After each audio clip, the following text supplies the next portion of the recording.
Сыктывкарские борцы завоевали 6 золотых медалей межрегиональных соревнований по вольной борьбе, посвященных столетию Республики Коми. В коммерческом турнире на призы спортивного мецената Юрия Широкова приняли участие 50 спортсменов из Коми, Чувашии, Мариэл и Архангельской области. Алексей Корчма знает имена победителей.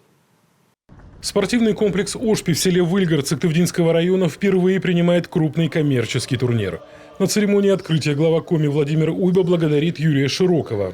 Он на собственные средства построил большой спортивный объект для вольников и вот теперь собрал самых перспективных ребят из нескольких регионов страны. Ребята, готовьтесь. Ребята из Республики Коми не отступают. Я хочу пожелать всем спортсменам, конечно же, упорной, бескомпромиссной, но честной борьбы. Уважаемым судьям, безусловно, объективного и честного судейства, добрый путь, красивой, настоящей борьбы и победы. Всего доброго. Юноши и девушки возрастной категории до 18 лет разыгрывают 10 комплектов медалей. Среди претендентов на золото борцы из спортивной школы Олимпийского резерва номер 2, представители Эжвинской школы, немало перспективных ребят из Чувашии. Многие кандидаты и уже мастера спорта, победители крупных зональных и всероссийских турниров. Конечно, мы занимаем лучшую ступень пьедестала, так скажем, мы на первом месте. То есть у нас есть состав и ребята, которые ходят в сборную и республики, и России даже. Ну, фавориты, наверное, чуваши, наверное, чебоксары. Кирилл Емельянов из города Канаш, Республики Чувашия, в своей весовой категории один из главных претендентов на победу. Вольной борьбой занимается 5 лет и уже победитель Приволжского федерального округа, кандидат в мастера спорта. В Сыктывкаре выступает впервые, в своих силах мальчишка уверен.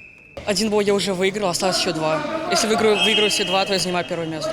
Кирилл Емельянов установку на турнир выполнил и занял первое место, как и Михаил Обухов из спортшколы Олимпийского резерва «Эжва». Для призера Северо-Западного федерального округа участие в подобных турнирах – отличная возможность проверить свои силы и при этом неплохо заработать. Это у нас такой первый большой коммерческий турнир, где дают призовой фонд 10 тысяч за первое место.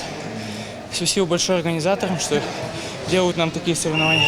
Так как данный центр совсем недавно построен, и вот, собственно, у нас возникла идея традиционно проводить турнир, так как инициатором строительства является Широков Юрий Иванович, вот, собственно, он изъявил инициативу провести турнир на призы. На призы Юрия Ивановича Широкова. И теперь мы хотим ввести такую традицию, ежегодно проводить этот турнир в стенах этого спортивного центра.